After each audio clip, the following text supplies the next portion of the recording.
Kill Tony moved to town. From California.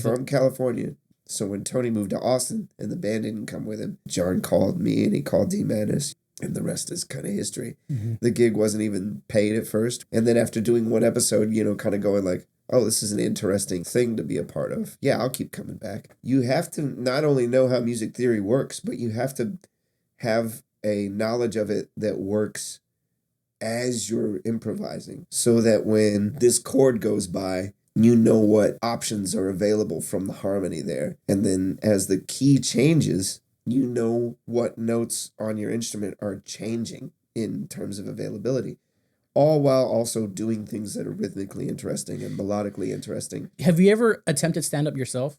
I've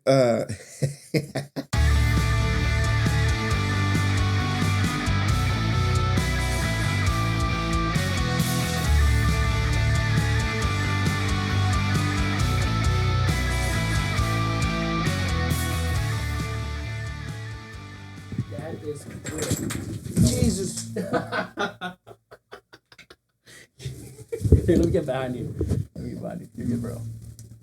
You're good. People are going to be like, how was the Matt Muehling interview? Bro, he destroyed my car, my house. He's a train wreck. Yeah. Okay. Scoot in a little bit more. I'm going to scoot in this way, like where you were. Yeah. That should be good. Okay. Yeah. You're good, bro. Damn. You're never coming back here again. You're never coming back here again, just saying. No, I love you, man. I appreciate you coming out, man. Yeah. So yeah, this is the Riff Lounge, man.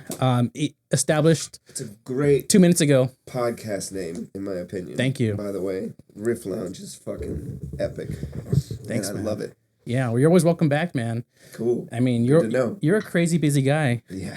Crazy busy guy. You're always flying. You fly a lot, don't you? I do. Yeah. What was the last spot you flew to or from that you remember? So earlier in the month, kind of actually going from October into November, I was out with SØRENSEN, and we were up we were near Chicago. We were in a suburb of Chicago, and one of the nice areas. Yeah, we were out doing, I think we did 3 or 4 shows on that run, and then I flew straight from there to El Paso for a recording session. With Prog?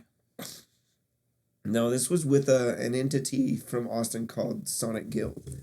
They're basically a patronage society in Austin, and they'll do this thing where they'll kind of round up a list of local artists in Austin. Yeah, that's good. And they'll divvy out showcases to all these artists, and their members pay dues each year and can attend all these showcases. And then at the end of the year, they'll vote for their favorite ones, and they'll give grants out. Oh, that's nice. But another thing they do is they'll take a number of their artists out to this big recording studio in El Paso called Sonic Ranch. And they'll take a handful of Austin local musicians as well out there, and they'll write songs all week long. And so I was doing that session immediately after the SØRENSEN thing. So we were in Chicago, then flew to El Paso. I was in El Paso for a week, and then at the end of that week, I flew out to, I don't even remember, like North Dakota to do a show with Rob Schneider. Oh yes, you play with Rob. I play with Rob. Dude, how is he in person? I've only known him from anything Adam Sandler related. Right. You know. In person, he's one of the kindest people I've ever met. Damn. And he's a great hang. Lots of good stories. Is he short? He is. Is he shorter? Because he's shorter than me. We're the same height. Yeah. I noticed that. So he's shorter than that's crazy, man. Yeah. Kind of figured that. Yeah. But he's good. He's a good. Is he like? Yeah, he's your boss, I guess, in a way, right? I guess like when he calls the shots and stuff. Yeah, for sure. Mm-hmm. And it's his stand-up comedy. Is that what it is? He's doing stand-up comedy. He's got a band on stage with him, and he's got anywhere from 7 to 10 songs sprinkled throughout his set. So we'll just like, oh my, we're waiting for cues that are happening within his set. And Kill Tony 2.0, maybe. Kinda, with Kill Tony, it's different because we're just we're kind of like background music for the moments where kind of nothing is happening, like people getting on and off stage. With Rob, he's singing, and so we're playing songs. I didn't know he sings. Yeah. Wow. We'll do a lot of Elvis covers. There's some Roy Orbison in there. There's even a Tom Petty song. Oh, let's go, man. I love Tom Petty. Yeah. Man. How did you get that gig? Or is it with your band? And they just, someone in there just kind of knew Rob? He booked like a Texas, Oklahoma run midsummer. And he booked through some agency out of Dallas. And they called a guy that I knew to staff the band. And so that guy called me. And it was, I can't say it was completely unrelated to Kill Tony, mm-hmm. but it wasn't because, anyone in one camp was talking to the other camp. It was just like, the guy who asked me to do it was like, he knows that I do Kill Tony. So he was like, oh, Matt understands the whole comedy music thing. Yeah, because you definitely have to be a different animal. You have to be a different breed in the music space because you're not performing rehearsed information. Right. You're performing on impromptu. You got to read not only the crowd, but you got to read who's on stage, what they're saying. Like, dude, what key are y'all playing whenever damn it. I say his name like a million times a day. You know how that is, right? You always forget. Oh, absolutely. I did it tonight. On the way over here, yeah. Yeah, like, you were like, yeah. I couldn't think of Kevin Hart's name. It was crazy. That's pretty bad. Yeah. But yeah, damn it. Is it one of the regulars? Yeah. The Memphis string, Oh, yeah. William Montgomery. Yeah. Yeah. Whenever he says, I ain't never gonna stop. Yeah. What a key is that? Boom. We're always hitting like a G dominant chord. G dominant chord. Yeah. And then whenever he does something like kind of like subtle, it's like, yeah. And then y'all just like, yeah. It's kind of funny. Then it's just like fuckery, Yeah. I mean? It's supposed to sound fucked up. The horns are just like, wah. Yeah. Jon Deas, you're telling me he's like the quarterback of y'all's team, because there's two teams in the totally right. There's the horns and there's the everything else. Well, everything's kind of under Jon, musically speaking. Carlos is definitely the leader of the horns, but Jon is the leader of the band. He's the music director. Nice. So are there any tissues lurking around? I got you, bro. Killing me. I got you. You're good. I'll be back. You want some Mucinex or something? I don't know. I'll think about you can throw it whatever. Yeah, it's fine. My cat will eat it maybe. Dude, yeah, I think we're talking about Jon Deas like being like y'all's, I guess, your leader. Yeah. In a way. Can you explain like why? And we'll get to your real stuff in a little bit. But Kill Tony is like, you know what I'm saying? Like that's absolutely. That's how I know who you are, right? So yeah. But there's definitely more substance to you. Obviously. You know, there's a lot of bands. But what is Jon doing? Like when y'all are like on stage, what are y'all talking about? That you can mention or you're allowed to say. Yeah. Basically, because for those who don't watch Kill Tony, right? There's the mics that are obviously like, for the crowd, right. And then there's the mics only for the band members, and y'all are talking in your own ears. Yeah. And no one can hear this. We've got foot switches actually. So if you come to see Kill Tony live, there's a pre-show that the band plays for like 30 minutes.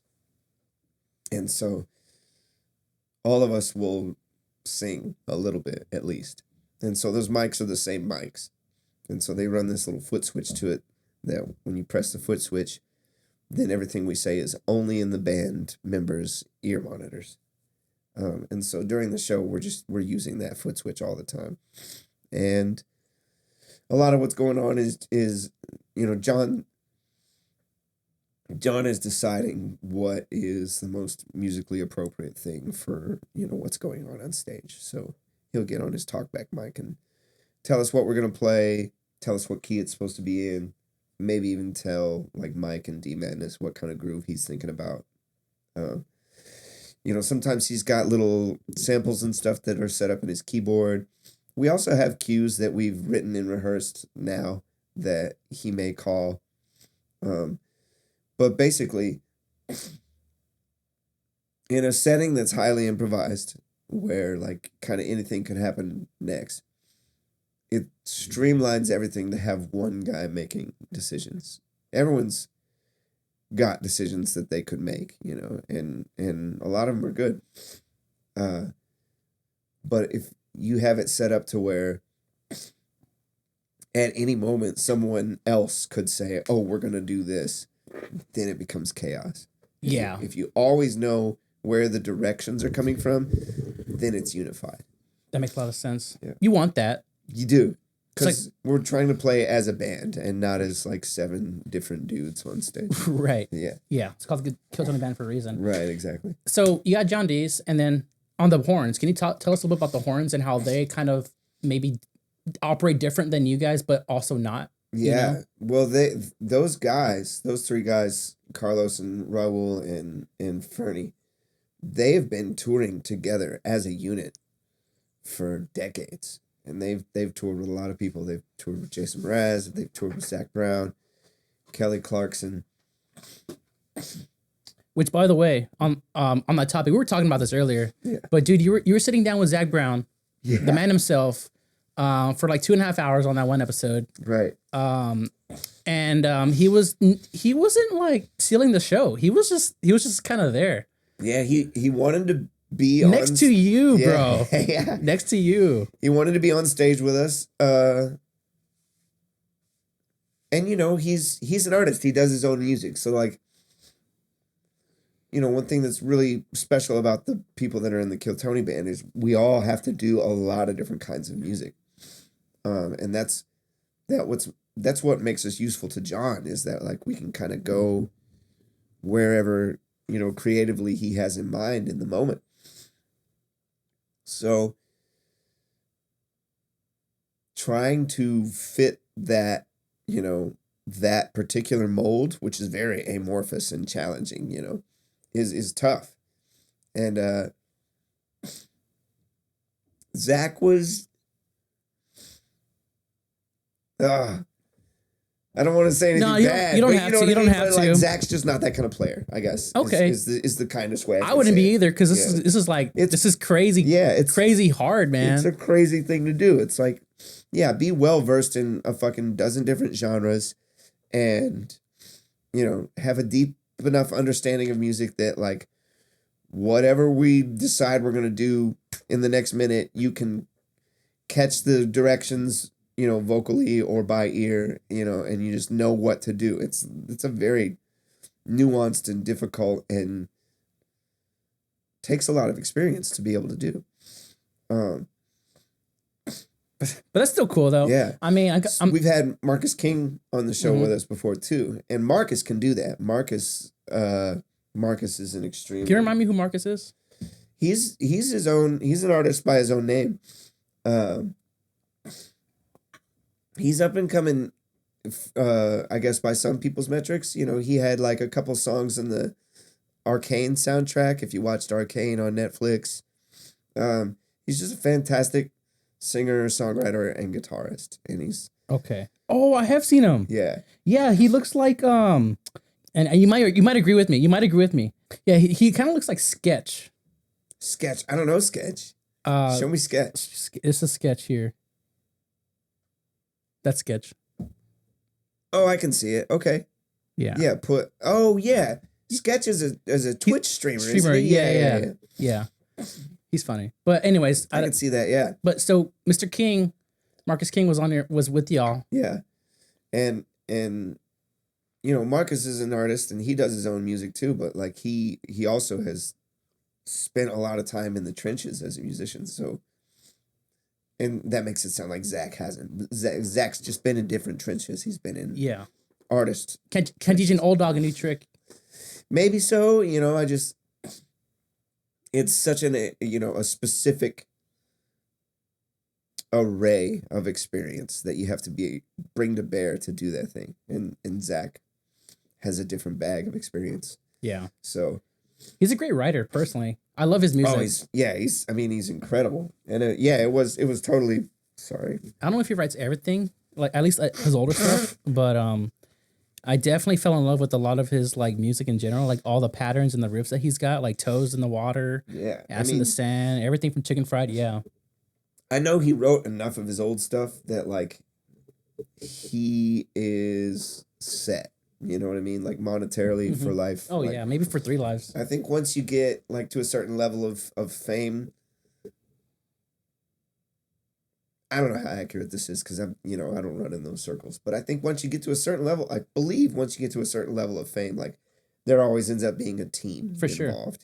So like songwriting gets Well, he's got a whole band, and every band like actually does contribute right to your point. Yeah.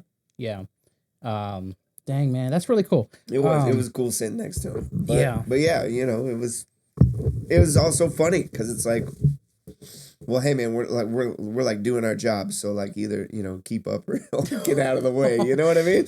Like I get it, you're Zach Brown, but like this is the job. Did he feel out of place? Like from what you can tell, did you just feel like, oh damn, I got to be here for another 2 hours? I think in certain moments, like I felt like he did because he's like, oh, we have to play this riff, and like he couldn't necessarily catch the riff, or like John's calling chords and he couldn't necessarily call the chords, or it's just like, hey, Zach, what do you got? You know what I mean? Like leaving it on him to That's a crazy thing to ask, bro. Right? And so like even that is like, oh, well, what do I do? Like being put on the spot like that. John was trying to give him a moment to like set the pace so that like whatever happens is something that like he can also contribute to. That's smart. But it's still it's a big ask in a moment like that. Like, what do you got? Like, dude, I don't know. I'm just here. So it was an interesting dynamic. It was a good show, though. At the end of the day, it was a good episode. Yeah, it was a great episode. It was good. Like, I didn't, from me, like, I don't see any imperfections from any of you guys. Yeah. And again, like, you're getting the insider take now. Yeah, like, nothing's perfect, man. These aren't things that, like, pedestrians would notice, but in the band, it's like the chasm between the different kinds of musicians we're talking about is more under a microscope, so it looks larger to musicians. It's like, oh, I can see the difference between so and so and so and so. Pedestrians would never notice something like that. Yeah, man. I always love the intro too when he's announcing like everyone. He's like he announces the Grooveline Horns first. He'll be like Fernando Castillo, Raul Viejo, Carlos Sosa, something Nachos or something. Yeah, he always says Michael Nachos Gonzalez, Grande, and then he'll come down to you. He'll say your name, Matt Muehling on the guitar, everyone, and you always do the salute. Yeah, legendary salute, man. Good, all right, keep doing it. I didn't know I didn't realize I was doing it consistently enough that it's pretty consistent. It's become a thing. It's cool. pretty consistent. Good. I'll take it. Yeah, keep doing that, man. Indeed Madness, man. How does he operate with you guys, and just like, how is he as a musician, do you think? Like, is he, I mean, his eyesight's not important when it comes to music, but has he always been blind? As long as I've known him. Yeah. Wow. I think, actually, I've never asked him, but yeah, he might have been blind all his life. That's crazy. The dude is a mythological creature. It's crazy what D Madness is capable of. And to like, because he doesn't just play bass either. He plays drums. Does he? Like a motherfucker. And he also plays keys, and he also plays guitar. So if you ever catch like a D Madness show in Austin, he's got this old, I think it's an Ensoniq keyboard from like. And by the way, for those who don't know, D Madness he's the bassist for the Kill Tony band, and he's blind. Yeah. And he plays a hell of a bass, but yeah, go ahead. Yeah, he plays bass better than most people you'll ever hear. But yeah, if you ever catch one of his shows in Austin, he's got this old keyboard from like the 80s or 90s. Sorry, I got flies in here. No, you're good. Yeah. That he still needs like floppy drives for. You know what I mean? Oh, wow. Yeah. And he's got whole libraries of music that he's sequenced and recorded on these discs, and he'll plug them in, and then he can control what instruments get played and what song sections he's on, just at the push of different buttons. And he's blind, reminder, and so he'll play these songs. A lot of times he'll be on drums and he'll have the keyboard set up right next to him, and then he'll be singing.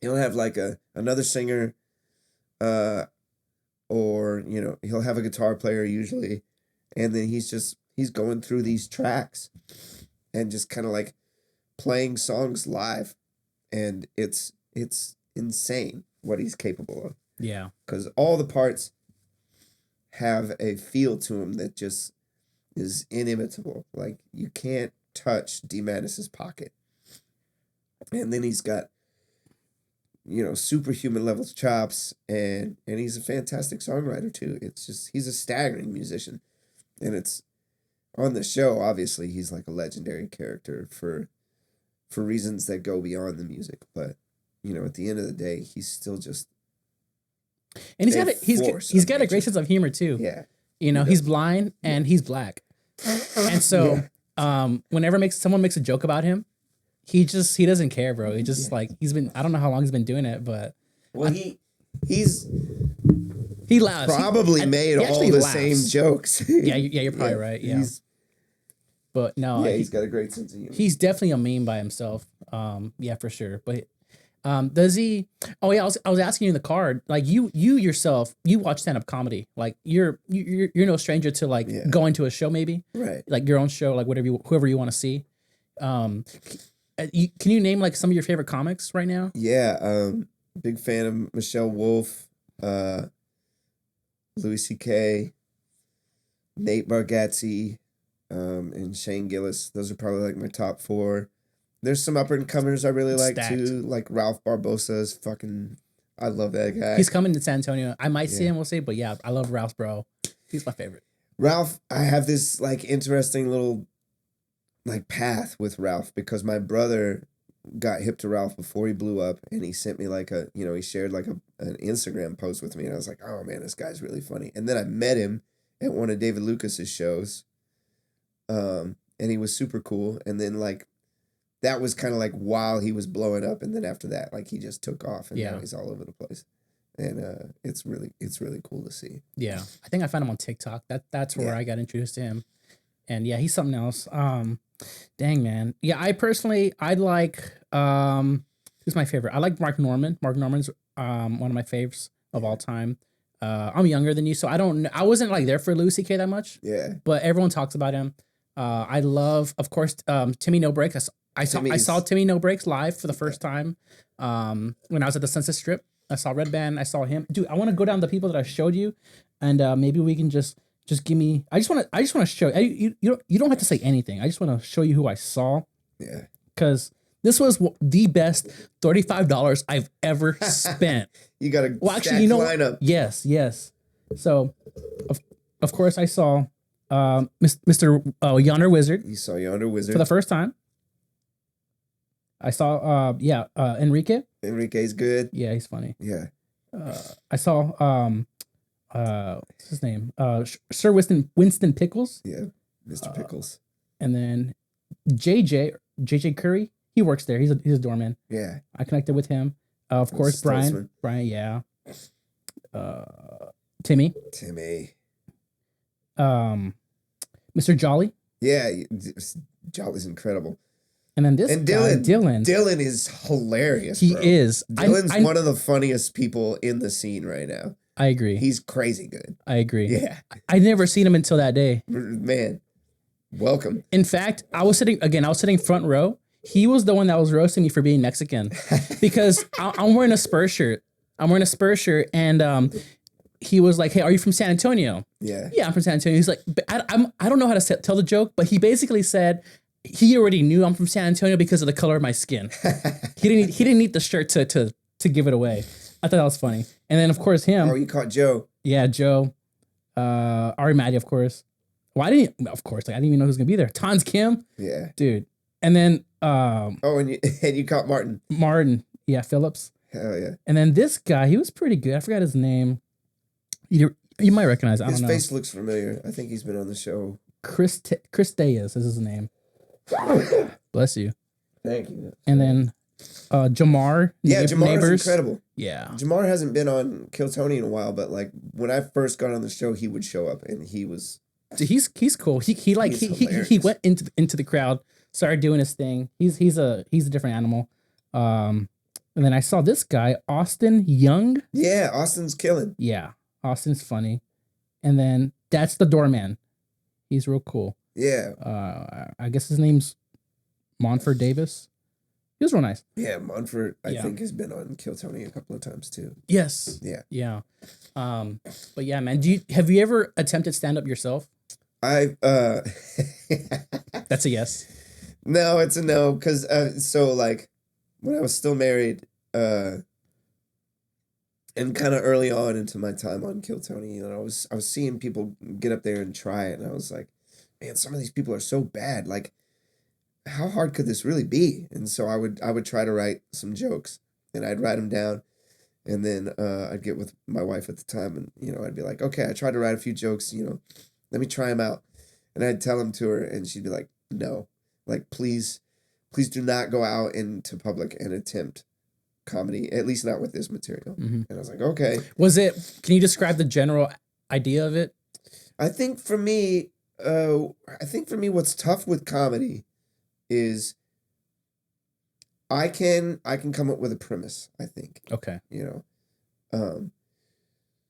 But I can't figure out how to pack it down into like a setup and a punchline and then maybe a tag. Yeah, so, I think the premise is, because I'm always like that too. I'm like, I experience something, or I think of something, I'm like, damn, that could be translated to a good joke, but I just can't do it. Right, and I think that's what actually, you see a lot of people go onto the show and try to attempt stand-up comedy. I think most of what they're going on is they had a premise that they thought would work, and they also don't know how to develop it. And also, a thing that people need to realize about a premise, I think where a lot of us come up with this idea that like, oh, that could be a premise, is because we say something to someone and then that person laughs. And it's like, oh, to a person who doesn't understand how comedy works, it's like, oh, that could be a joke. Mm-hmm. And it's like, maybe it could. Maybe you're right. But there's so many things involved there, like if that person is your friend, that person likes you, cares about you, they're more inclined to laugh with you and enjoy that moment with you. So it's not always necessarily a good gauge of what's going to work. Yeah. Also, there are a million different things that go into like how you deliver something when you're not thinking about it. So as soon as you try to repeat that, you're technically acting. And if you're not a good actor... But that's what they say you're supposed to do. I mean, like, they do that, which is another thing to practice. Right. Acting. You're technically acting. And if you're not a good actor, if you also haven't developed your acting chops... Yeah. Then you'll never deliver that joke or that premise or that idea the same way you did when you were genuinely in that moment for yourself. Mm-hmm. And so that's also not going to work, And so I have...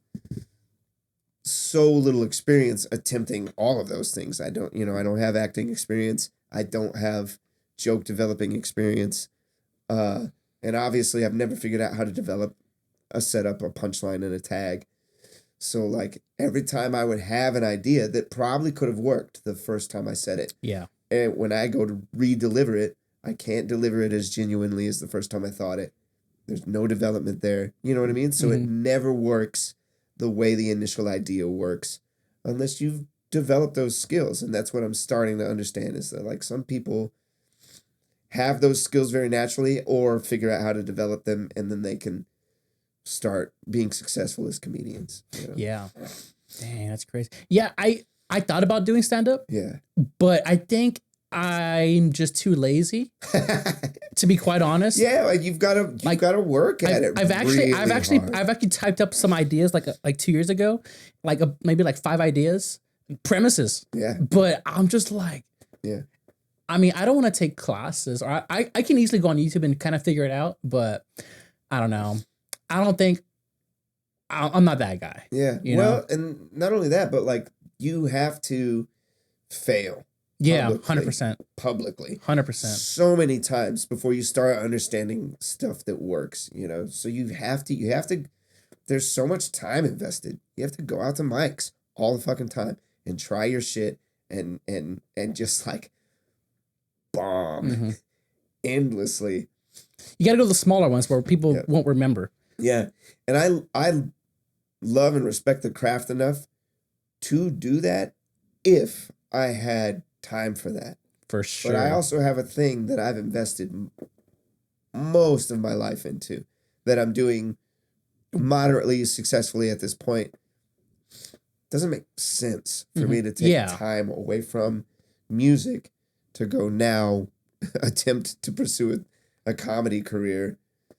Absolutely. When I have no intentions of becoming a comedian. Yeah. The only reason I would ever get up there, especially on the show, is just like to take off your shirt, like to introduce myself to a crowd and like plug my own shit, you know, like, hey, like, I hope you like the jokes. I have a band. Check it out. You know what I mean? No, like, there's got to be a better way to deliver that to the world. Yeah, absolutely, man. No, I figured, I kind of expected that answer, but you're in that space, so I thought like maybe someone kind of like nudged you a little bit to maybe just try it out. I definitely thought about it. But you know how some people will tell you like, oh, you're funny, you should try stand-up comedy. No one's ever said that to me. Oh, I meant like even if they did say that, it's just like, no, like that's it's a bad crazy. Idea. Yeah, it is. That's crazy. And you see a lot of people get up there and kill Tony, and that's exactly why they're doing it. And it's like, you shouldn't have listened to your friend. Yeah. Your friend misled you. Mm-hmm. Yeah. Your friend who's never done stand-up. Right. It's like, you're going to listen to that guy? Yeah. You should do comedy. It's like, no, you shouldn't. Yeah. Don't listen to him. Yeah. Dude, a little bit of background about you, man. You're from Amarillo, Texas, dude. That's a small town. Yeah. Especially back then. Maybe it's grown a little bit since then. Maybe. It's grown a little bit. There's like when I was a kid, they were one of the top 5 exporters of helium. There we go. I didn't know we did that, but yeah. That's the weirdest thing ever, you know. So like that's not even a claim you can Is that make. your family lineage? No. Oh. My dad worked for a copper refinery that was there. And so there's only a few locations of copper refineries in Texas. So yeah, you know, when you're from a small town, there's always like random strange, unique job opportunities kind of built into that place. Yeah. So Amarillo was helium. The Pantex plant is out there. I don't know if you know what Pantex is, but isn't it that's the nuclear they make women's products. No. Pantex? No, you're thinking of Playtex, I think. Oh, probably. But no, Pantex is a nuclear facility. And I don't think they build bombs, but I think they dismantle nuclear weapons. Oh, wow. So that's weird. In your backyard, There's a Bell helicopter factory out there now. That wasn't there when I was a kid. That kind of came after I left. Bless you. And then there's like a growing. Bless you. Sorry. You want water? Yeah, water would be great. I think so. I'm gonna look great on camera. Eyes bloodshot and watering. You're good, man. And it's crazy because you have a performance right now. Yeah. Right, like literally in like 3 hours. Yeah. By the way, shout out to Sir Woman. Shout out to, I don't know who called the shots, but allowing me to steal you for a good hour. Bless you. There's always, I guess I can come back to Amarillo, but there's always like a decent amount of downtime between like. This sound is terrible. check between like setup, sound check, and then the actual performance. What do you think? Is it allergies, man? Is this normal for you? Like this time of year? No. Suggestion. Oh no. I was gonna say take Zyzil. Have you heard of Zyzil? It's over the counter. Oh. Yes, it's for allergies. It's a 24-hour thing. Okay. It's a small little pill, but it comes with like a lot of them. I take half a pill because I might get too dried up. I take one of those every night. Like forever. Dude, and you're going to have a sponsorship in no time. There we go. Sponsored by Zyzil. Also, Nasacort. Thank you, Nasacort. Nasacort's it's a nasal spray. Okay. It's blue. I'll check it out. Yeah. Yeah. And I religiously, every night before I go to bed, I'll do one. Yeah, okay. I mean, as I get older, like my allergies get less and less severe. So when they do hit, it feels like it's out of left field. Like I can't remember the last time I had a bad allergy attack. Yeah. But yeah, the last strange little job field that exists in Amarillo is medical based. Like we're this strange little hub for like a very specific thing in the medical industry. And so you get just kind of like the city grows over time. That makes sense. For strange little reasons. Yeah. That's where we're at. We're technically, I don't want to say where we're at. But yeah, so we're in San Antonio, of course. Dude, and then you went to North Texas. You lived in Denton for your college years. Yeah. Did you ever go to like a football game? No, I never did. Man, okay. This is kind of niche and kind of silly now because I'm getting old. But when I was a kid, I wrestled in high school. I was yes, and I know a little bit about that. Let's talk about that. So like wrestlers in Texas, we always kind of carried a little chip on our shoulders because like Texas is just all about football. So like no matter how good the wrestling team does, the football team gets all the funding, and the football team gets all the crowds. Right? And there's just kind of nothing you can do about it, even though the football players, some of them would come over after season was over because they were looking away to like, do something, or some of them were genuinely interested. None of them could hang with, the workouts. Like wrestling is the hardest sport you can, except for maybe soccer in high school. It's just that intense. I always likened it to like Navy SEAL training. And, football players would come over after the season and they couldn't hang. And so like, who would go up against you? Like maybe like a quarterback? No, like because you're like, as we were talking about, guy, you and me are the same, almost the same frame. Right. And so in wrestling, they divide the whole team up into weight classes. And most of the football players that come over, they're bigger guys, so they go into the heavier weight classes. But I kind of carried that chip on my shoulder for a long time. And so like when I was in college, it was like, do you want to go to a game? Like, fuck no, I don't want to watch it. Fucking football, fuck football, Yeah. And like, yeah, I'm finally let all that go. Football's an incredible sport. But yeah, I didn't used to go to many games. So yes. Oh, you were too busy. You were busy with, I mean, you were studying music, jazz music more specifically, which we can talk about that for a little bit too, man. That's pretty neat. Because like I was telling you, I heard that like UNT is good for jazz music. Am I lying if I say jazz guitar music, or is it just jazz music as a whole? It does have a great jazz guitar program, but it's not specifically just jazz guitar. It's relatively world renowned for its jazz program. And that program is expanding. Like now they've got a jazz violin program. I didn't even know they had violins in that. There's definitely, the rhythm section, piano, bass, drums, and guitar. I think there's a great jazz saxophone program, a great jazz trumpet program. The school's changed a lot since I was there. So, some of this stuff, I don't know if it's safe to vouch for anymore, but it was world renowned when I went there for its jazz program. And yeah, I was telling you, like when I got there, I just knew I wanted to study guitar. I didn't have much of an idea of what I was getting myself into. And the program was kind of set up to where as a guitar performance major, you could study either classical, and then you would be like basically playing nylon string acoustic guitar all the time, or you could study jazz and then you would get to play electric. And I wanted to play electric, so I chose jazz. And I knew at that time in my life, I knew fuck all about jazz. So that was a very bold decision. It's hard, man. And it was a dive into a very... Might as well learn Chinese. Dude, yeah. It was a dive into a very deep waters. And I had to keep my head down and really get to work for a long time in order to get through that program. It was one of the hardest things I've ever done. But I did it. I got my jazz guitar performance degree by the end of my time there.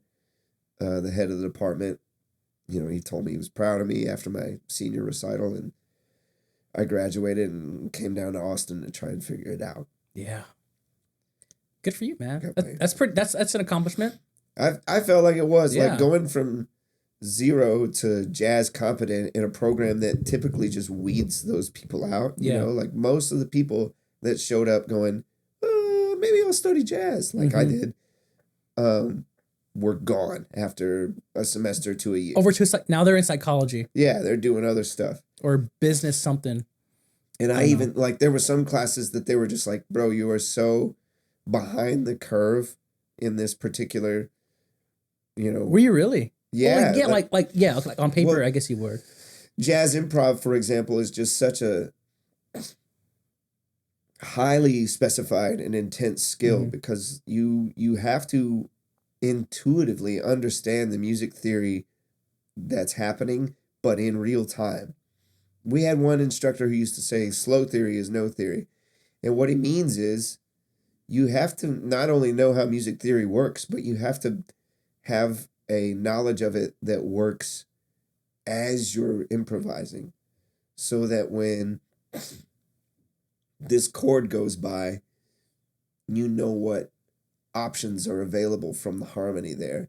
And then as the key changes in that song, you know what notes on your instrument are changing in terms of availability, all while also doing things that are rhythmically interesting and melodically interesting. Yeah, because improv, you got to know your neck. You know, I mean, I'm not trying to make a joke right now, but you got to be like a D Madness in a way. Yeah, you really got to know it, bro. You just got to know it. You got to know when and where. Yeah, yeah. And so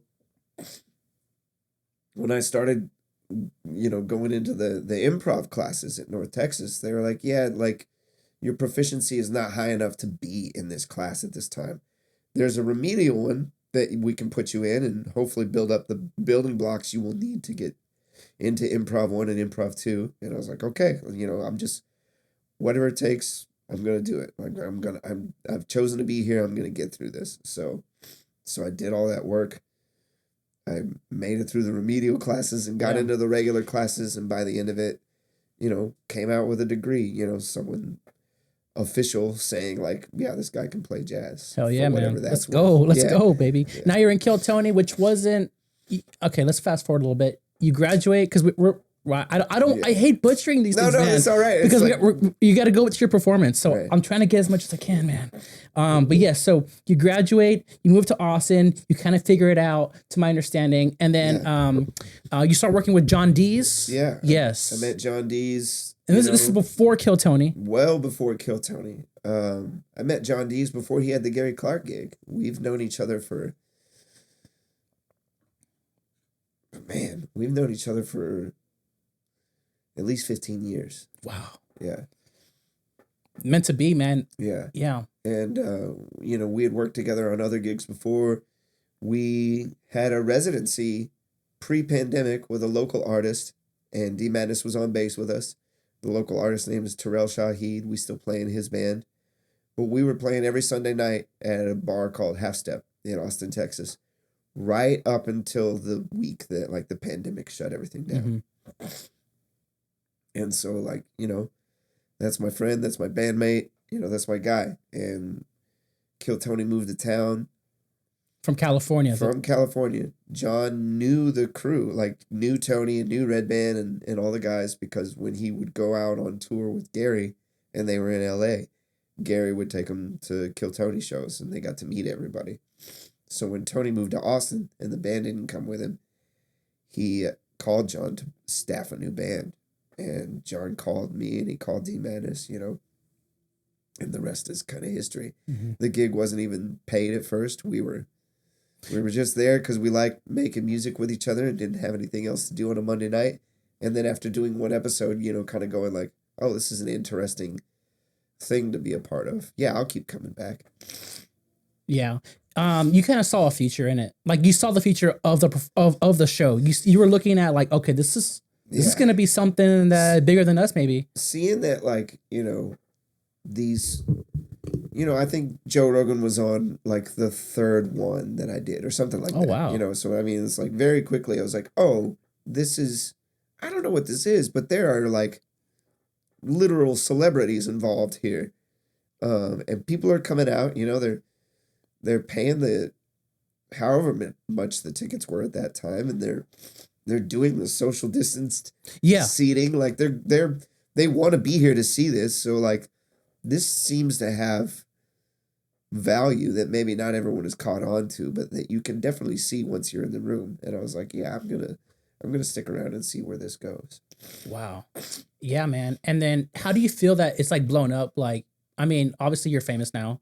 Like, you know, or Famous-ish. You're not the most famous guy, but Yeah. like you're famous to the point where people are gonna watch this and be like, how the hell did Nick Tello get Matt Muehling to wear a Santa hat, tripping over fucking stuff? But yeah, knocking your trees down, which is fine. Don't even worry about that. Yeah. And then what was I gonna talk about? Oh yeah, what do you want to eat? Because we're gonna go to Royal Inn for a bit, and we're gonna get some like what. Do you want? said it's Asian food? It's Asian food. What kind of Asian? Like Vietnamese? I have no idea. It's all the above maybe. But are you like a fried rice guy or brown rice? Oh, I do love. What do you like? What's your go-to type? My favorite Asian food is Thai. Thai, got it. So if they've got some kind of Thai curry, that would be dope. And if not, yeah, fried rice is always great. You know, I'll even do some of the more mainstream stuff, General Tso's chicken or whatever. Is Thai curry like by itself? Is that like its own thing? Yeah, like red curry and green curry, and you add like a protein. But you want Thai curry if they have that. If they have it, yeah. I'm sure they will. And then, yeah. Yeah. I just want to get that on board. If they've got like a green curry with chicken, that would be amazing. Okay, we'll make that happen. Yeah, man. I really appreciate you coming out, man. It's 7:25 right now. Okay. So you gotta be back at what time? Do you like comfortably? 8 o'clock's all right, but if like there's some wiggle room in there, if we're like 8:15, 8:20, we're probably all right. Yeah, let me call this place real quick. I'm excited. This is Ryan Matthew. Oh yes, how you doing today? I'm good. How are you? Doing great. We want to place an order to go, or for pickup. Yeah. All right. What can I get for you? Real quick, what's the wait time on that, or what's the estimated time? About 8 to 10 minutes. Oh, perfect. Okay. Yeah. Do y'all have a Thai curry? No. No Thai curry. How about curry in general, like green or? No. No curry. Okay. That's totally okay. We have our curry, but it's not green. It's not green. It's our own recipe. Mm-hmm. It's your own recipe. Okay. Our own recipe. Mm-hmm. Is it good? We sell a lot. Sell a lot? I'm not sure. Mm-hmm. Okay. Do you want that, or do you want a backup? Yeah. I would rather try a backup. Okay. What do you want? What kind of what kind of food is it? Yeah. Exactly. What kind of food is it? Is it like This is Chinese food. Chinese? Oh, yeah. it's Chinese. Okay. So then maybe they have Kung Pao chicken. Kung Pao chicken. Yes. All right. Yeah. We'll do that, please. All right. What kind of a soup? You want a soup? You get a soup. Probably egg drop. Egg drop. Egg drop. Okay. Egg roll Rangoon. Egg roll or Rangoon? Egg roll. Egg roll, please. Okay. Anything else? Let's see. Something small for me, like something like kind of like a good 5-minute, maybe. Oh, you know what I can do? Can I get 3 egg rolls on the side? That'd be good. 3 over on the side. Okay. Yes, please. And All right. Anything else? that's gonna be all. All right. Is the name for the order? Yeah, under Nick. Okay. I see about 8 minutes. Perfect. Thank you. Thank you. Bye-bye. Goodbye. All right. There we go. Thank you. Thank you, man. We'll end it here because by the time we go, it's gonna be fun. We're gonna have a good time. I'm gonna see you play for the first time ever. Sweet. Yeah, man. I'm excited. How long's the set, do you think? We played for about 75 minutes. 75 minutes. Yeah, we didn't talk about. Let me just shout out some of these bands that you got going on. Yeah, let's do it. Let's see. We got here, which is my favorite, 2.0, Open 2.0. Used to be a big meta. Cinematic. I think it's called, or I think you call it cinematic rock. Yeah, that's the genre we've come up with. Yeah. Yeah. During the pandemic, you came up with that. It kind of formed. Work Week. The song Work Week featuring Zach Reed, right? Yes, sir. My favorite. Zach I love the Reed. chugs. I love the violin, the tapping, the experimental stuff going on Heck there. yeah, thank you. Epsilon, also I love it. Drums go off. Shout out to the drummer. Yeah. I don't know his name. Michael Davila. Michael Davila. We love you, Michael Davila. Violence nonstop. Guitar solos. It's out of this world. Animals as leaders is what they think it is, or it kind of sounds like. Yeah, a lot of people liken our sound to them. Yeah, Perfect. and that's a huge compliment. I'll take that any day of the Absolutely, man. Sir Woman on tour right now, November 20th at the Paper Tiger. Where are you gonna be at for the where are your next 2 or 3 stops that you know of? Well, you know, You're going to Houston, no? I think you said that this will be out closer to Yeah, December. it's not gonna matter. So there's a Sea Boys residency that we'll be doing in December. Let's go, Sea Boys. Yeah, so yes, keep your eyes peeled for that. I think we're there the 10th and the 17th of December. 100%. This is stuff I was gonna ask you, but it's okay. In December. Okay, cool. Another thing, band wise, that I'd love to shout out is Let's hear it. You know, we just made a record with another group that I'm in called Progger. I was gonna ask about that. So keep your eyes peeled for that record dropping. Brian Donahoe wrote most of the tunes, and they're fantastic tunes. I got a couple songs on the record as well, and I'm super excited about it. The crew was crazy, and the guys played the shit out of the music, and everything was filmed as well. So when we release, it's going to be this entire thing. You can either stream it on your favorite streaming platform, but you can also watch it on YouTube. Did y'all record that in Nashville? We did that in Austin. At a studio in Austin called Church House. Okay, good deal. Thanks for plugging that in, man. You told me Progger when we were messaging, and I had never heard of it. I thought it's not in your bio yet. I don't think it is. It is now? Yeah, it's Progger music. I think at the time it wasn't. I'm sorry. Yeah, it's my list is kind of it's kind of changing. Yeah, I've had to kind of reorganize stuff because you can only list so many links in your bio. But Progger music is definitely in there. Well, we love it, man. Is there any other bands that you're in that we might have forgot? I mean, there's quite a few, but these are the main things that are going on right now. It's Kill Tony, Rob Schneider, the homies. That's an ongoing thing. Thursday nights, if you're in Austin and you're looking, Big Mike's in that one, right? Big Mike is in that, and so is Jon Deas. Yes. I need to check that one out. Yeah, you do. I need to. It's such an interesting, we're.